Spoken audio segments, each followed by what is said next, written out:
வணக்கம். வெள்ளிக்கிழமை அமெரிக்காவோட மார்க்கெட் ரெக்கார்ட் ஹை. திங்கட்கிழமை ஒரு பாசிட்டிவ் ஓப்பனிங் இருந்தது. அது மட்டும் இல்லாமல் யூஎஸ் இந்தியாவுக்குமான ட்ரேட் டீல் அஃபிஷியல் அனௌன்ஸ்மெண்ட் கொடுத்துருந்தது. நேற்று மார்க்கெட் பாசிட்டிவாக இருந்தது. பட் இன்றைக்கும் மார்க்கெட் ஒரு பாசிட்டிவ் ஓப்பனிங் தான். ஆனால் இன்றைக்கி ஒரு சிக்கல், கிட்டத்தட்ட ஒரு 4 மார்க்கெட்டை பாதிக்கக்கூடிய விஷயங்கள் இன்றைக்கி லைவ் மார்க்கெட்டில் நடந்திருக்கு. என்னென்ன விஷயங்கள், என்னென்ன ஸ்டாக்ஸ் அதிகமாக இன்வெஸ்டரோட ஃபோக்கஸ் இருந்தது, இதுதான் இந்த வீடியோவில் பார்க்க போகிறோம். சென்னை ட்ரேடிங் அகாடமி தமிழில் ஸ்டாக் மார்க்கெட்டை லேர்ன் பண்ணுறதுக்கான ஒரு பெஸ்ட் யூடியூப் சேனல். சப்ஸ்கிரைப் பண்ண மறந்துடாதீங்க. டெலகிராம் குரூப்புக்கான லிங்க்கும் வீடியோவோட டிஸ்கிரிப்ஷனில் வந்து நீங்கள் யூஸ் பண்ணிக்கலாம். நேத்தியோட அமெரிக்காவோட மார்க்கெட் மட்டும் இல்லை, கோல்டு, சில்வர், க்ரூட் ஆயில், இப்படி கமாடிட்டி, ஈக்விட்டி எல்லாமே நேற்று பாசிட்டிவாக இருந்தது. அதுக்கு முக்கியமான ரீசன் டாலர் இண்டெக்ஸு ஃபால் ஆனது.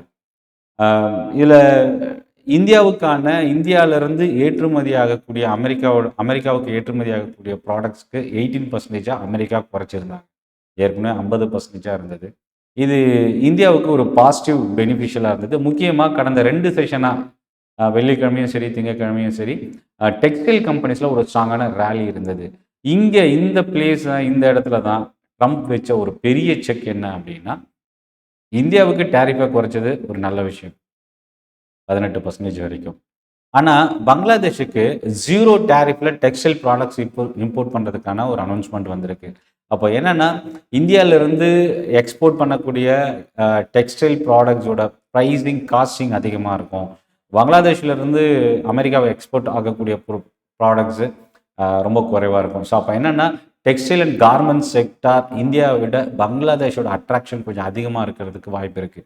ஸோ இதுதான் இன்னைக்கு மார்க்கெட்டில் டெக்ஸ்டைல் கம்பெனிஸு வீக்கானதுக்கு ஒரு முக்கியமான reason. KPR mill 3%, Gokaldas export nearly 8%, Kitex 7% கிட்ட ஃபால் ஆயிருக்கு. அடுத்தது டெக்ஸ்டைலுக்கு அப்புறம் பார்த்திங்கன்னா இன்சூரன்ஸ் கம்பெனிஸ், லைஃப் இன்சூரன்ஸ் கம்பெனிஸோட டேட்டா ஒரு மிக்சட் ட்ரெண்டில் தான் இன்றைக்கி க்ளோஸ் ஆகிருக்கு.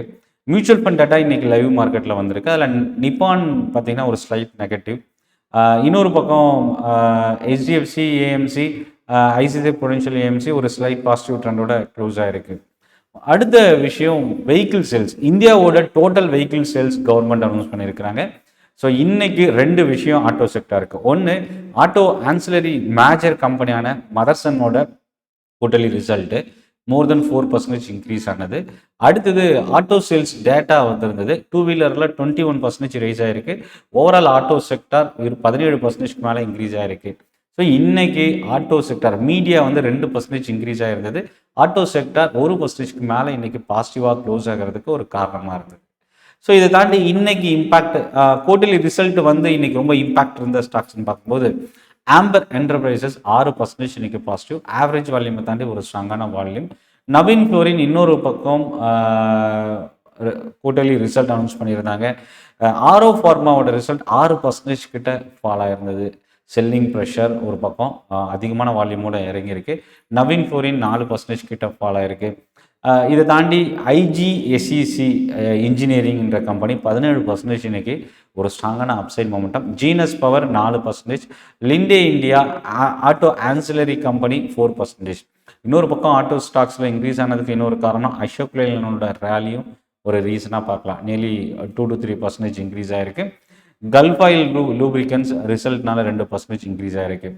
இன்றைக்கி ஒரு தீமெட்டிக் இல்லை செக்டார் அப்படின்னா லீட் பண்ணது கேபிட்டல் மார்க்கெட் இண்டெக்ஸ் தான். ஒரு பக்கம் மியூச்சுவல் ஃபண்ட் டேட்டா, இன்னொரு பக்கம் BSEயோட ரிசல்ட். இது ரெண்டும் இன்றைக்கி வந்து ஃபோக்கஸ் அதிகமாக இருந்ததுன்னு சொல்லலாம். BSEயோட ரிசல்ட் இம்பேக்டாக 6% BSE இன்க்ரீஸ் ஆகிருக்கு. CDSL, MCX, angel one, broking companies எல்லாமே இன்றைக்கி ஒரு பாசிட்டிவ் க்ளோசிங் இன்றைக்கி டர்ன் ஆகிருக்கு. அடுத்தது பேட்டாவோட ரிசல்ட்டு நியர்லி 4% இன்றைக்கி பேட்டா இன்க்ரீஸ் ஆகிருக்கு. வீக்கான ரிசல்ட் அப்படின்னு பார்க்கும்போது நியூலண்ட் லேப் 3% இறங்கியிருக்கு. டெக்ஸ்மேக்கோட ரிசல்ட் 2% ஃபால் ஆகிருக்கு. Ramco cement and management con call இதெல்லாமே சேர்ந்து நியர்லி 2% கிட்ட வீக்காக க்ளோஸ் ஆகிருக்கு. ஸோ இதை தாண்டி இப்போது லைவ் மார்க்கெட்டில் ரிசல்ட் வந்த லூமாக்ஸ் 20% இன்க்ரீஸ் ஆகிருக்கு. Escorts Kubota result profit 11%, revenue nearly 11 to 12% கொடுத்துருக்குறாங்க. இதில் என்னென்னா மார்ஜின் ரொம்ப ஸ்ட்ராங்காக ரைஸ் ஆகிருக்கு. ஒரு ஷேருக்கு 18 ரூபா டிவிடன் அனௌன்ஸ் பண்ணியிருக்கிறாங்க. நாளைக்கு எஸ்கார்ட்ஸ் வாட்ச் பண்ணலாம். அதே போல் சம்வர்தன மதர்சன் ரிசல்ட் இன்றைக்கி லைவ் மார்க்கெட்டில் வந்தாலும் பட் ப்ரோக்கரேஜஸோட அப்டேட் நாளைக்கு நம்ம வாட்ச் பண்ணலாம். ரெவன்யூ கிட்டத்தட்ட 26,666 கோடி ரூபாயிலிருந்து 31,400 கோடி ரூபா அளவுக்கு ரைஸ் ஆயிருக்கு. 13.5%. மார்ஜின் ஃப்ளாட்டாகவே முடிச்சிருக்கிறாங்க. ஏன்னா ரெவன்யூவில் ரொம்ப ஸ்ட்ராங்காக ரைஸ் ஆகிருந்தாலும் மார்ஜின் பெரிய அளவுக்கு இம்ப்ரூவ் ஆகலை அப்படின்றத இங்கே பார்க்க முடியுது. அடுத்தது eternal, சம்மட்டாவோட parent company.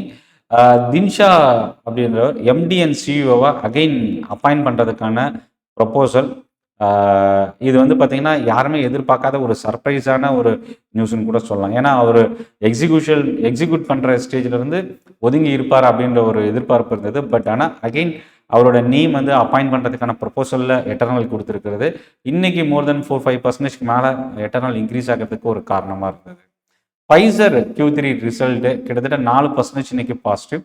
Vodafone Idea, one of the promoter Kumaramangalam, அவர் ஹோல்டிங்ஸ் வந்து பார்த்தீங்கன்னா அடிஷனல் ஷேர்ஸு மார்க்கெட்டில் பை பண்ணியிருக்காரு. நியர்லி 45 லட்சம் ஷேர்ஸ் பை பண்ணியிருக்கிறது. வோடஃபோன் ஐடியா தொடர்ந்து 2 நாளாக இன்க்ரீஸ் ஆகிட்டு இருக்கு. Credit Access Grameen Axis bank வாங்குறதுக்கான ஒரு நியூஸு. இது CLSA ஒப்பீனியன் வந்து வின் கேஸ் அப்படின்னு கொடுத்துருக்குறாங்க. ஆக்சிஸ் பேங்க் இன்னைக்கு 1% பாசிட்டிவ். அதே மாதிரி நியூ ஆர்டர் ரிசீவ் பண்ணியிருக்கிற L&T இன்னைக்கு 1% பாசிட்டிவ். யூஎஸோட லெட்டர் வந்து அதானி என்டர்பிரைசஸ் ரிசீவ் பண்ணியிருக்கிறது. 1% இன்னைக்கு அதானி என்டர்பிரைசஸ் ஃபால் ஆயிருக்கு. ஆரியன் ப்ரோ சொல்யூஷன்ஸ் எக்ஸ்பென்ஷனுக்கான அனௌன்ஸ்மெண்ட் 4%. லூபின், ஆக்சுவலாக லூபின் வந்து பார்த்தீங்கன்னா நியூ ட்ரக்குக்கான டிஸ்பியூட் ஆல்ரெடி நடந்துட்டு இருந்தது. அதை செட்டில் பண்ணியிருக்கிறாங்க. லூபினுக்கு இது ஒரு பாசிட்டிவான ஒரு விஷயம். பட் ஒரு ஸ்லைட் பாசிட்டிவாக இன்னைக்கு க்ளோஸ் ஆகிருக்கு. மேனேஜ்மெண்ட் கான்கால் ஆரோ ஃபார்மாக்கு கை கொடுக்கலன்னு சொல்லலாம். இன்றைக்கி 6% கிட்ட ஃபால் ஆயிருக்கு. சிட்டியோட ரேட்டிங் லென்ஸ்கார்ட்டு 2% மேலே இன்றைக்கி பாசிட்டிவாக க்ளோஸ் ஆகிருக்கு. ஸோ ஓவரால் மார்க்கெட் ட்ரெண்ட் இன்னைக்கு வந்து பார்த்திங்கன்னா ஒரு பாசிட்டிவாக இருந்தாலும் ஒரு காஷியஸ் நோட்டோடவே க்ளோஸ் ஆகிருக்கு. நிஃப்டி ட்ரெண்டை பொறுத்த வரைக்கும் இன்றைக்கி வந்து பார்த்திங்கன்னா ஒரு கிளியர் டைரக்ஷன் இல்லை அப்படின்னு சொல்லலாம். 25,935 ஒரு small body bullish candle, upper wick lower wick ரொம்ப லாங்காக இருக்குது.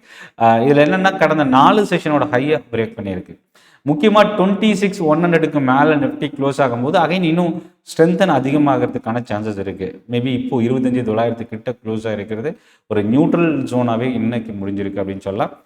நிஃப்டியை விட இன்றைக்கி பேங்க் நிஃப்டியில் கொஞ்சம் வீக்னஸ் இருந்தது. ஏன்னா பேங்க் நிஃப்டியில் ஒரு என்கல்ஃபிங் டைப் பேட்டர்ன், அதாவது நேத்தியோட ஹையோ இல்லை நேத்தியோட லோவோ இன்னைக்கு பிரேக் பண்ணல. ஒரு ஸ்மால் ரேஞ்சுக்குள்ளே பேங்க் நிஃப்டி இன்னைக்கு க்ளோஸ் ஆகிருக்கு. ஸோ அது ஒரு விஷயமா பார்க்கலாம். எட்டர்னல் தான் இன்னைக்கு டாப் கெய்னர் நிஃப்டியை பொறுத்த வரைக்கும். 2வது இடத்துல Tata steel. Crude oil again increase ஆகிறது. ONGCயில் இன்னைக்கு ஒரு பவுன்ஸ் பேக் இருந்தது. ஆட்டோ சேல்ஸ் டேட்டா கவர்மெண்ட் கொடுத்துருந்தது. மஹேந்திரா 2% பாசிட்டிவ். டெக் மஹேந்திரா இன்னைக்கு அகைன் 1% மேலே பாசிட்டிவாக இன்னைக்கு க்ளோஸ் ஆகிருக்கு. நெகட்டிவ் சைடில் பார்த்தீங்கன்னா HCL technologies, Bajaj finance, doctor Reddy, Shriram finance, இந்த ஸ்டாக்ஸ்லாம் பார்த்தீங்கன்னா ஒரு ஸ்மால் ப்ராஃபிட் புக்கிங் இன்னைக்கு டர்ன் ஆகிருக்கு. ஸோ ஓவரால் மார்க்கெட் ட்ரெண்ட் ஒரு காஷியஸ் நோட்டோடவே ஒரு நியூட்ரல் டு பாசிட்டிவ் ஜோனில் முடிஞ்சிருக்கு. ஸோ 26,100க்கு மேலே தான் ரெசிஸ்டன்ஸ் லெவல் இருக்குது. அதே போல் டவுன் சைட் சப்போர்ட் அப்படின்னு பார்க்கும்போது இங்கே நியர் லெவல் பார்த்தீங்கன்னா இப்போது 25,935 க்ளோஸ் ஆகிருக்கு. நேத்தியோட லோ தான் ரொம்ப ஒரு குரூஷியலான சப்போர்ட் 25,780.